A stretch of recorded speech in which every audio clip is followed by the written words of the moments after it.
चलिए तो आज स्टार्ट करते हैं अपनी सेकंड पार्ट, क्लास 11 की फर्स्ट यूनिट का फर्स्ट चैप्टर का सेकंड पार्ट स्टार्ट करते हैं। चलिए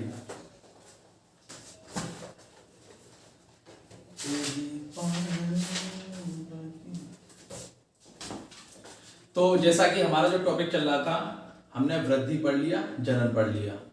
अब हम पढ़ेंगे विशिष्ट लक्षण। तो आप हेडिंग लगाएंगे विशिष्ट लक्षण। तो इसमें हेडिंग आएगी विशिष्ट लक्षण। चलिए हेडिंग लगाइए विशिष्ट लक्षण। मैं देख लूं कैमरे में तक आ रहा है। बहुत अच्छे, डन डन। चलिए विशिष्ट लक्षण। तो इसमें जो विशिष्ट लक्षण में जो हम पढ़ेंगे वो पढ़ेंगे उपापचय या मेटाबॉलिज्म। तो आप हेडिंग लगाएंगे उपापचय या मेटाबॉलिज्म। तो इसमें हेडिंग लगाएंगे उपापचय, जिसे इंग्लिश में क्या कहेंगे, मेटाबॉलिज्म, जिसे इंग्लिश में मेटाबॉलिज्म कहेंगे।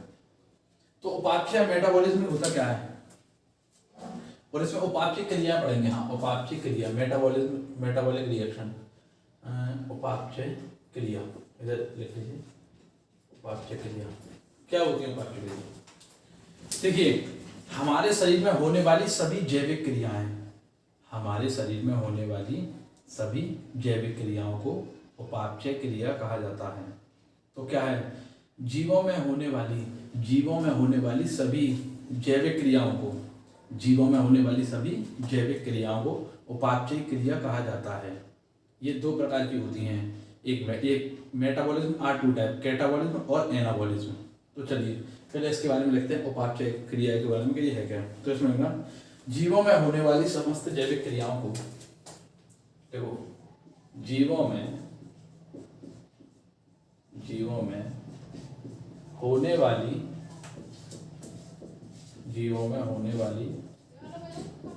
समस्त, एक मिनट रुकना।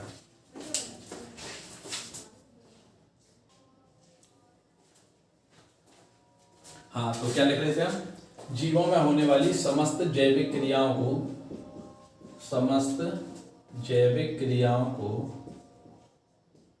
जीवों में होने वाली समस्त जैविक क्रियाओं को उपापचय क्रिया कहा जाता है। उपापचय क्रिया या मेटाबॉलिक रिएक्शन कहा जाता है। उपापचय क्रिया कहा जाता है। जीवों में होने वाली समस्त जैविक क्रियाओं को उपापचय क्रिया कहा जाता है। बेटा उपापचय क्रिया दो प्रकार की होती हैं, तो इसमें लिखना उपापचय क्रियाओं के प्रकार। बेटा एक मिनट रुक,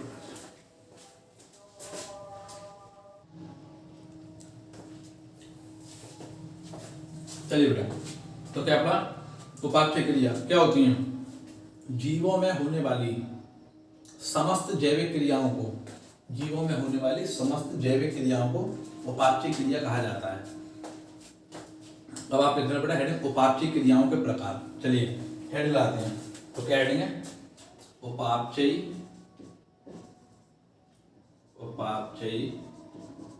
क्रियाओं के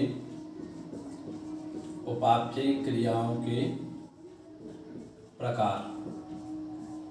बेटा हेडलाइन है ना, उपापचय क्रियाओं के प्रकार। और इसमें बड़ा ध्यान रखना, उपापचय उपापचय प्रक्रिया बेटा दो प्रकार की होती हैं। पहली होती है उपचय और दूसरी होती है बेटा अपचयन। इंग्लिश में ध्यान रखिए इसे। पहली होती है बेटा एनाबॉलिज्म और दूसरी होती है कैटाबॉलिज्म। एनाबॉलिज्म माने होता है बेटा किसी चीज का बनना, किसी चीज का संश्लेषण होना, किसी चीज का बनना। और कैटाबॉलिज्म माने होता है बेटा चीजों का टूटना। ये क्या है, कैटाबॉलिज्म। एनाबॉलिज्म माने किसी भी चीज का बनना, समझे ना। तो उपापचय क्रिया करने वाली दो प्रकार की, तो लिखना पड़ा। पहली कौन सी होती है, एनाबॉलिज्म। पहली क्या है, एनाबॉलिज्म। और दूसरी होती है बेटा कैटाबॉलिज्म। पहली एनाबॉलिज्म और दूसरी कैटाबॉलिज्म। अब हम एक एक करके इनके बारे में पढ़ेंगे, ठीक है। तो आप सबसे पहले हेडिंग लगाएंगे बेटा एनाबॉलिज्म। तो यहाँ पर जैसे कि मैंने हेडिंग लगा ली वॉलिज्म। अब ये गाने कौन बजा रहा है बाहर, बजाने दो, कोई दिक्कत नहीं। जो गाने बजा रहा है उसे गाने बजाने दो, जो नाच रहा है उसे नाचने दो। आप पढ़ रहे हैं, आप पढ़ो, बस किसी का अट्रैक्शन नहीं जाना चाहिए। बस बेटा focus on your study, focus study पर रखना है बस, ठीक है। ये लेक्चर 2 है। ऐसे चैप्टर खत्म होने के बाद बेटा नीट के हम एमसीक्यूज करेंगे। और नीट के लिए जो बेटा आपको किताब लेनी है वो कौन सी लेनी है, देखिए नीट के लिए आप बेटा, मैं आपको बताऊं, आप कोई किताब मत लीजिए, केवल जो 35 ईयर के जो पेपर आते हैं आप उसे लीजिए, या एक किताब आती है बेटा एररलेस, उसको ले लीजिए, अन्यथा किसी किताब को मत लीजिए। या तो आप 35 साल के बेटा जो पुरानी साल के पेपर है वो वाली किताब ले लीजिए, बस वो ले लीजिए, उसी से काम हो जाएगा। और बट नोट्स पढ़िए ढंग से। चलिए, तो एनाबॉलिज्म क्या होता है बेटा, तो एनाबॉलिज्म माने होता है बेटा संश्लेषण की क्रियाएं। संश्लेषण माने कुछ बन रहा है इसमें, तो एनाबॉलिज्म लिखना, देखो ये है संश्लेषणकारी क्रियाएं होती हैं। संश्लेषण माने होता है बेटा बनना किसी भी चीज का, जो यह है संश्लेषणकारी, यह संश्लेषणकारी क्रियाएं होती हैं, यह संश्लेषणकारी क्रियाएं होती हैं। तो बेटा यहाँ किसका संश्लेषण होगा, देखो यहाँ ग्लूकोज का संश्लेषण होता है, देखो यहाँ ग्लूकोज का संश्लेषण यहाँ ग्लूकोज का संश्लेषण होता है। तो बेटा देखिए उपापचय क्रियाओं के प्रकार, उपापचय क्रिया 2 प्रकार की हैं, एक एनाबॉलिज्म और एक कैटाबॉलिज्म। एनाबॉलिज्म माने क्या बेटा किसी चीज का बनना, और बनने को ना संश्लेषण कहते हैं। तो एनाबॉलिज्म कैसी क्रिया, संश्लेषणकारी क्रिया, ठीक है। तो इसमें बेटा क्या निर्मित होता है, जो इसमें भोजन निर्मित होता है, इसमें भोजन निर्मित होता है, इसमें भोजन निर्मित होता है। चलिए इसमें क्या होगा बेटा, भोजन निर्मित होगा। अच्छा अब बेटा दूसरी बारी हम हेडिंग डालेंगे इधर कैटाबॉलिज्म, इधर डालना बेटा कैटाबॉलिज्म। तो कैटाबॉलिज्म में आप क्या ध्यान रखेंगे, देखिए इसमें बेटा चीजें टूट रही हैं, और जब चीजें टूटती हैं बेटा उसे बोलते हैं विघटन। विघटन माने बेटा किसी भी चीज का टूटना, और विघटन, और ये कैसी क्रिया होंगी, जब बेटा ये कैसी हैं, संश्लेषणकारी क्रिया है, मतलब कोई भी चीज बन रही है तो वो भी संश्लेषणकारी क्रिया। अच्छा इसमें क्या बेटा कोई चीज टूट रही है तो वो कैसी होगी, विघटनकारी क्रिया। तो इसमें क्या लिखते हैं, देखो यह विघटनकारी क्रियाएं होती हैं, विघटनकारी क्रियाएं, यह विघटनकारी क्रियाएं होती हैं, यह विघटनकारी क्रियाएं होती हैं। इसमें बेटा क्या होगा, इसका एग्जांपल क्या बेटा, श्वसन, जिसमें ग्लूकोज का ब्रेकडाउन होता है। तो यहाँ बेटा क्या लिखेंगे, श्वसन। फिर यहाँ लिखना बेटा, यहाँ ग्लूकोज का विघटन होता है, ग्लूकोज का विघटन होता है। तो बेटा ये ध्यान से रखना, ठीक है। चलिए मैं हट जाता हूँ।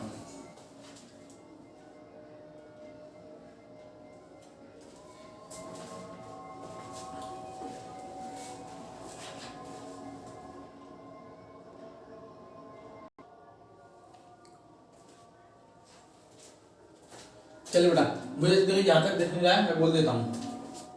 एनाबॉलिज्म यह संश्लेषणकारी क्रिया होती है, यहाँ ग्लूकोज का संश्लेषण होता है, इसमें भोजन निर्मित होता है। यह विघटनकारी क्रिया होती है, इसका एग्जाम्पल श्वसन, यहाँ ग्लूकोज का विघटन होता है, ठीक है। आप लिख लीजिए, आपके बेटा मैं ऊपर से लिखूंगा, शायरी सुनाता हूँ एक आपको। मैंने अपने दिल को पत्थर बनाकर रखा है, मैंने अपने दिल को पत्थर बनाकर रखा है, उसके द्वारा दिए गए जख्मों को दिल में सजा कर रखा है, उसके द्वारा दिए गए जख्मों को दिल में सजा कर रखा है। आप सोच रहे हैं वो लड़की है, आप सोच रहे हैं वो लड़की है, वो लड़की नहीं जादूगरनी है, वो लड़की नहीं जादूगरनी है, जाने कितनों को कबूतर बनाकर रखा है। वो लड़की नहीं जादूगरनी है, जाने कितनों को कबूतर बनाकर रखा है। जिस दिन तुमको देखेंगी नजर, जाने दिल पे होगा क्या असर,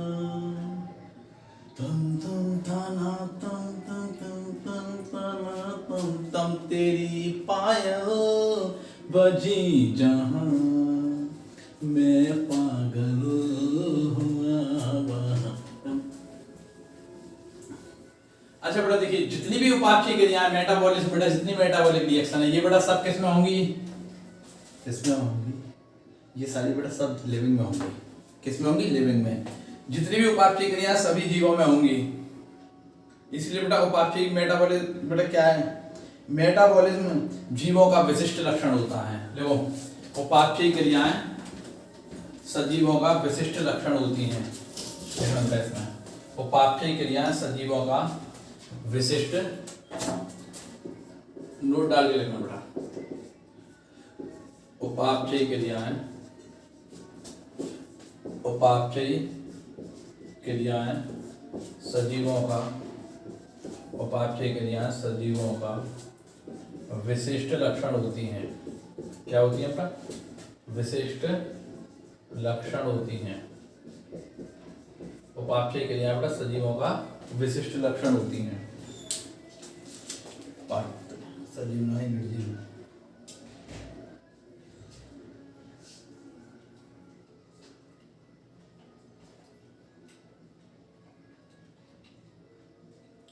एनसीईआरटी में लिखी है कैसे कोशिका उसके हम इनविट्रो में करा सकते हैं, मतलब पाथवे में करा सकते हैं। तो बेटा देखो, सजीव की कोशिका के बाहर जितनी भी क्रिया होंगी बेटा वो जैविक क्रिया तो हो सकती हैं लेकिन उपापचयी क्रिया नहीं होंगी।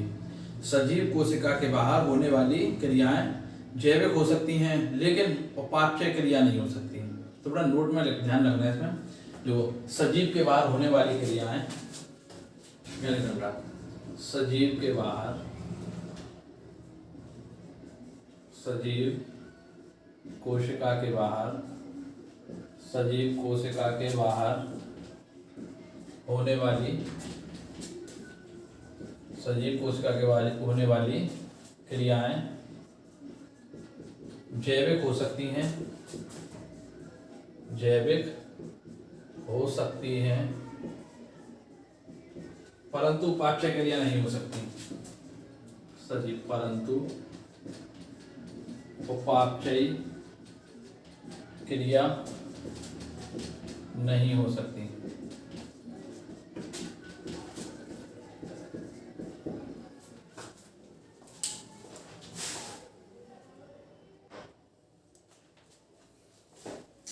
हाँ तो बेटा देखो, सजीव कोशिका के बाहर होने वाली क्रियाएं जैविक हो सकती हैं परंतु उपापचय क्रिया नहीं हो सकती। अब आपको बड़ा डाउट होगा इसमें कि अभी आपने बोला था कि सजीव कोशिका में होने वाली समस्त जैविक क्रियाओं को उपापचय मेटाबॉलिज्म क्रिया कहते हैं। चलिए मैंने कही थी, अच्छी बात है। लेकिन मैंने बोला था जितनी भी जैविक क्रिया, सारी जैविक क्रिया जितनी भी होंगी सारी जैविक क्रियाओं को उपापचय क्रिया कहेंगे। यहाँ पर है कि केवल कोई जैविक क्रिया कर लिया आपने, इनविट्रो फर्टिलाइजेशन है, ये क्या कर सकते हैं, वो जैविक क्रिया हो सकती है, लेकिन सारी जैविक क्रिया बेटा आप कोशिका के बाहर नहीं कर सकते। आप एक आध कर लेते हैं वो अलग बात है, लेकिन सारी जैविक क्रिया नहीं कर सकते। ठीक है, इसीलिए उपापचय क्रिया कैसे बोलेंगे, जो सारी जैविक क्रिया होंगी बेटा, जितनी भी total all chemical all living reaction, जितनी भी सारी जैविक क्रिया होंगी उनको बेटा उपापचय क्रिया बोलेंगे। चलिए तो बेटा ये कैसा है, उपापचय क्रिया जीवों का विशिष्ट लक्षण। बेटा क्वेश्चन तो ये बनता है, यहाँ ध्यान रखना। ठीक है, चलिए अब आप हेडिंग डालना बेटा, अगला कोशिकीय संगठन, कोशिकीय संगठन, सेल्यूलर ऑर्गेनाइजेशन। तो कोशिकीय संगठन क्या बेटा, तो कोशिका क्या बेटा, कोशिका जीवों की संरचनात्मक, क्रियात्मक और मूलभूत इकाई होती है। कोशिका जीवों की संरचनात्मक, क्रियात्मक और मूलभूत इकाई होती है। लिखिए, देखो बेटा यहाँ लिखेंगे, कोशिका जीवों की, कोशिका जीवों की संरचनात्मक,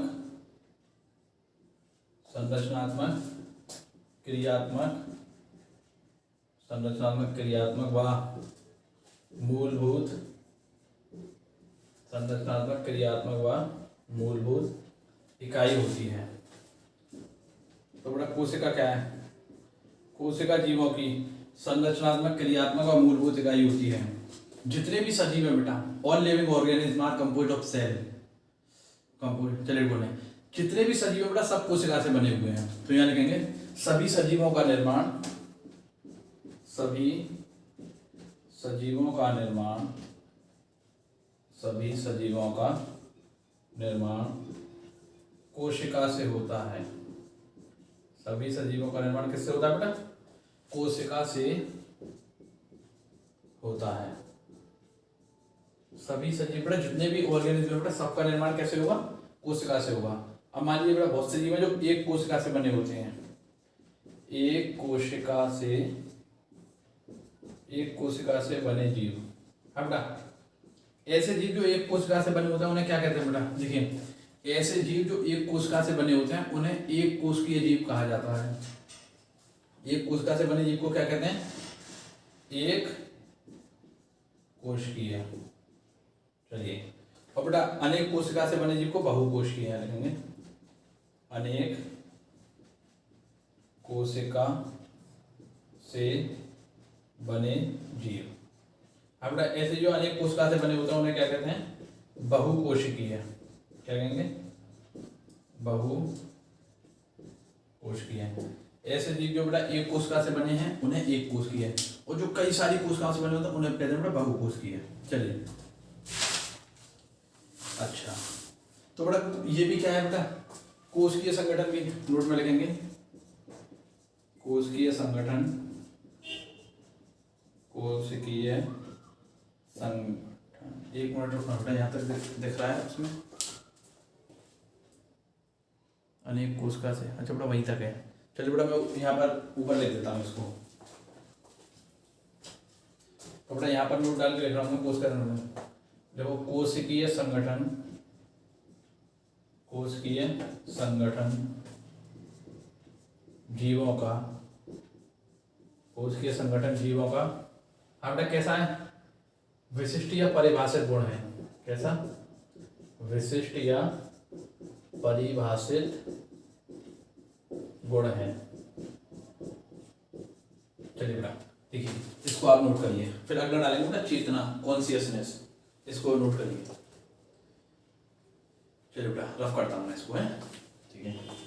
चलिए, तेरी पायल बजी जहाँ मैं पागल हुई वहाँ, छम छम छमा छम छम छम छम छमा छम, तेरी पायल बजी जहाँ। चलिए बेटा, तो अब डालेंगे बेटा अपना जो नेक्स्ट कैरेक्टर, जो अपना फीचर, उसे डालेंगे बेटा चेतना या कॉन्शियसनेस। फिर उसके बाद अपना न्यू टॉपिक स्टार्ट करेंगे एनसीईआरटी का। चलिए अगले डालेंगे बेटा चेतना या कॉन्शियसनेस। तो यहाँ हम डालेंगे चेतना, जैसे बोलते हैं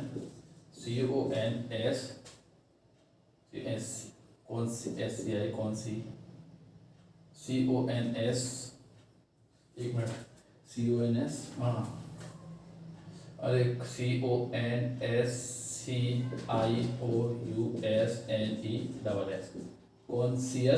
कॉन्शियसनेस। ठीक है बेटा, गलती भी होगी तो अभी कोई दिक्कत नहीं, आप सही कर लेना बेटा। मेरी थोड़ा इंग्लिश में टांग बहुत ज़्यादा खतरनाक है। चलिए, चेतना क्या बेटा? देखिए, आपको किसी ने बेटा चांटा मारा ऐसे, अब आपको एकदम उत्तेजन, अरे ये क्या हुआ? तो इसे ही चेतना कहते हैं बेटा। अचानक से मान लो आप किसी, देखिए कभी कभी ऐसा हुआ है, आपने एकदम पैर रखा, जैसे मान लो आप चल रहे हैं, अब कोई कह दे चूहा है, मतलब चूहे हैं ऐसा बहुत सारे, आपने पैर रखा, अब अचानक से कोई कपड़ा भी आपके पैर पे आ गया, आपको क्या लगता है? अरे ये क्या हो गया? अरे यही चेतना है। जैसे मान लो आपका हाथ है किसी गर्म चीज पर रखे, यही चेतना होती है बेटा। अचानक से चेतना, अरे हाँ ये क्या हुआ? कि कोई आपके गाल पे मार दे, कोई ऐसे यूँ कर मार, हाँ आप भी इधर ऐसा तो नहीं, तो यही चेतना है। मतलब आपके मारा, आपने तुरंत, आप उसने की एक्शन, आपने उसका दिया रिएक्शन, तो यही बेटा चेतना होती है। तो चेतना क्या बेटा? और चेतना किस में पाई जाती है बेटा? केवल जितने भी जीव हैं सब चेतना दर्शाते हैं बेटा। केवल जीवित जीव ही ऐसे हैं बेटा जो चेतना दर्शाते हैं, जिनमें कॉन्शियसनेस होती है। आप किसी को मारो तुरंत देखता है अरे इन्होंने मारा है, यही चेतना है बेटा। तो क्या है, सजीवों में प्रोकैरियोटिक जीवों से लेकर सभी उच्च श्रेणी के जीव तथा प्राणी प्रकाश, ठीक है ओके। तो यहाँ लिखना चेतना केवल सजीवों में देखी जाती है। पहले चेतना के बारे में लिखना, जो अपने आसपास के प्रति